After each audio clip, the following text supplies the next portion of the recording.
Greetings, Taku Faithful. Thank you for joining me again this week. Once again, it's Larry Williams, OAW Commander-in-Chief, and I'm here to bring you all yet again another Game of Thrones character spotlight right here on Otaku Assemble! Weekly, and finally here to bring you all the latest in this week's Game of Thrones character spotlight. Now, I do want to start off by apologizing for the tardiness of this video, seeing as how it was supposed to be uploaded last weekend. However, I have been trying to stall for time for more requests and votes in the Game of Thrones TV room on Beamly.com, and seeing as how that did not happen, I was pretty much left with a tie to determine not only the character for this video, but also the last finalist in the Spotlight Sweepstakes. So, in order to break said tie, I went to the comments of the previous Spotlight video and saw that, in fact, one of the characters was the most requested in the comments here on YouTube. So, by that, I decided to go ahead and elect William Tilbrook, who suggested Littlefinger for this week's video. I went ahead and chose him to be the winner, just by popular demand. So, Will, with that being said, congratulations on your victory, and as I mentioned, you are the last finalist in the Spotlight Sweepstakes, and you will enter the raffle for a chance to have a guest spot on Week 9's Small Council and to select a character for Week 10's Spotlight. And that raffle will be at the end of next week's Spotlight video. So, with no further ado, I'm going to go ahead and kick off my discussion of Petyr Baelish, also known as Littlefinger. Now, as I mentioned in last week's Spotlight video, these videos are meant to be a complement to my episode reviews and to the Small Council live discussions. And seeing as how I've already gone at length about Littlefinger's character in said reviews and said discussions, I decided to focus this Spotlight video more so on Littlefinger's archetype and the role in which he serves in the overall narrative. I think that's where this discussion needs to go. So, first and foremost, let's discuss Littlefinger's archetype, which more or less follows that of the Silent Schemer. Littlefinger is a character that throughout the series we see he operates in the shadows, more or less. Clearly, he has plans, he's orchestrated a lot of things, and hell, we found out this season, technically speaking, he was the one that kicked off the conflict that started the entire story. But pretty much, he is the Silent Schemer in that sense. You know, we don't know what his major motivation is. We don't know what his plans are. We only seem to learn about them after they've already taken course. And he keeps everything in privacy.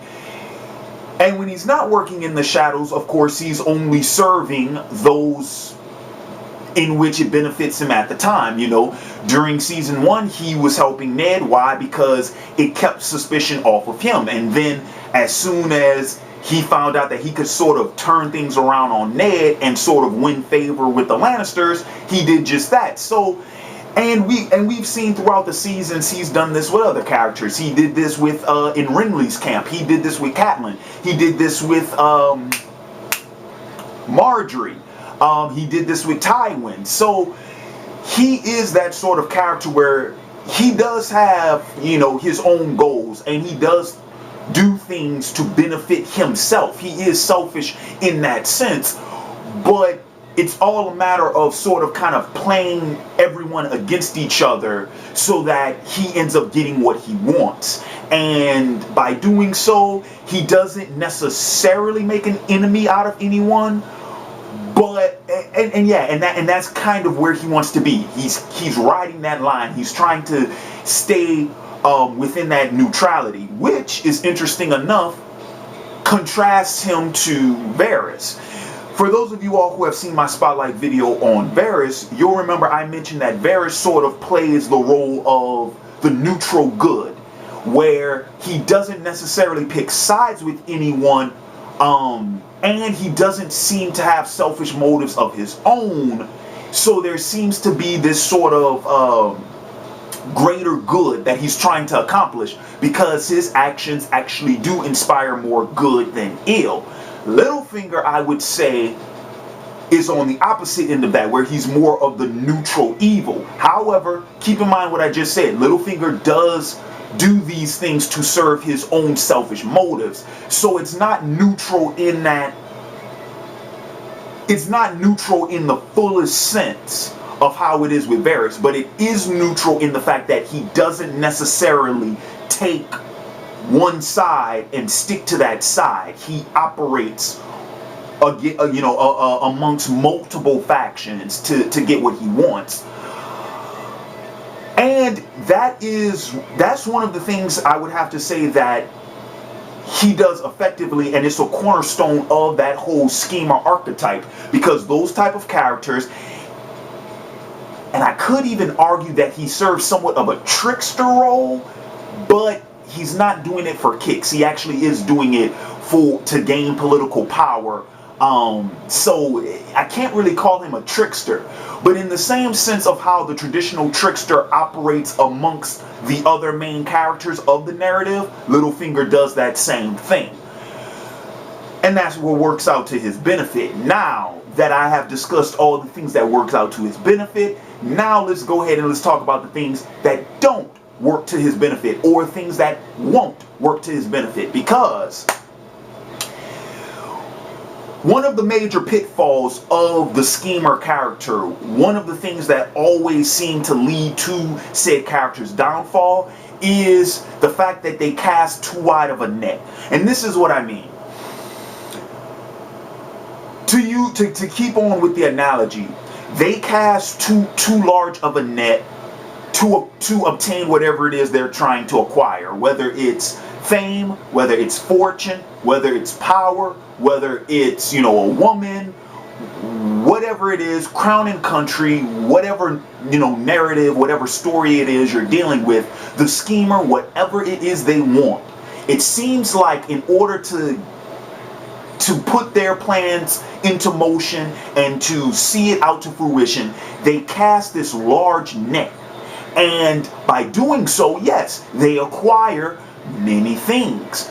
Along with those things comes enemies and liabilities. First off, let's talk about liabilities, because that's almost always sort of the linchpin in said downfall. The liability is either a thing or it's a person. It's some sort of object, or it's some sort of character that poses as a liability to the schemer, either because of the information they know or the affiliations they have. And so whenever that happens, this usually comes about through some miscalculation or some minute detail that the schemer has forgotten or has overlooked, not knowing that that thing or that person is still out there and they pose a threat, because at any point in time they can be used by other characters against you, and they're the witness. They're sort of the ace in the hole that the schemer always seems to forget, because they've put them out of so far into their rearview mirror. Now, we don't know how many of these Littlefinger has in the story right now. For the most part, we were led to believe that he almost operated solo, but we have seen in the last 2 seasons as he sort of cast that, I would say he cast that net last season, but we've started to see some of these liabilities. First of all, I would go ahead and say Lady Olenna is a liability. Why? Because she was a conspirator along with him. So granted, there is absolutely no reason for us to believe that she would betray him or betray his trust in any way, but the fact that he worked with someone else in a high position of power, that could potentially come back to bite him in the ass later on down the line. Now, as far as like smaller liabilities, we have seen Littlefinger successfully cover his own ass with them, usually resulting in their deaths. He did this with Roz last season. He did this with the Jester in this season. So, oh, and then I called it in my review, Liza. The fact that Liza was one, I guess you could probably call her his first conspirator. He went ahead and he took care of her in the previous episode. So he is starting to tie up those loose ends, but like I said, as a schemer, that's something that they should be worried about. You know, the people that you trust with your secrets, the people that know more information than you want them to, those are the loose ends that almost always lead to the schemer's downfall. And in tow with those comes the enemies. The enemies are the people that now their attention have been turned to the schemer because said information has come out, or because said information has come to light. So I've mentioned in my reviews that these people, I mean, this could be just about anybody, but I stand with my comments on Littlefinger earlier in the season when I said that, you know, his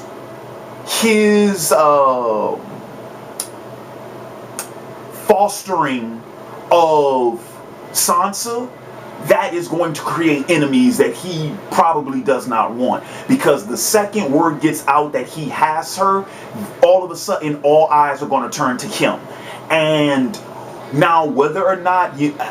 And that's another thing. I don't think Littlefinger is going to necessarily just turn Sansa over in order to, you know, win favor with anyone or to, once again, climb another political ladder. I don't think he's that cutthroat necessarily, because I think he has too much personal investment in her. Now, of course, there's a reason why he did that, and we don't know what that reason is just yet, because I'm not sold on the whole, you know, he wants to, I mean... The thing with him and Sansa, with the kiss and all of that, I mean, you guys heard me discuss that in the review, and I'll probably discuss it as more details about that are released. But I stand by what I said, that I think that was a bad move, because now all of a sudden the Lannisters are going to start paying attention to him. Oh yeah, and then once he does his sort of coup de grace in the Eyrie, if you will, now all of a sudden he's made himself a figure. He's put a spotlight on himself, and that's just going to bring predators to his door. That's going to bring the hounds to his meal, pretty much.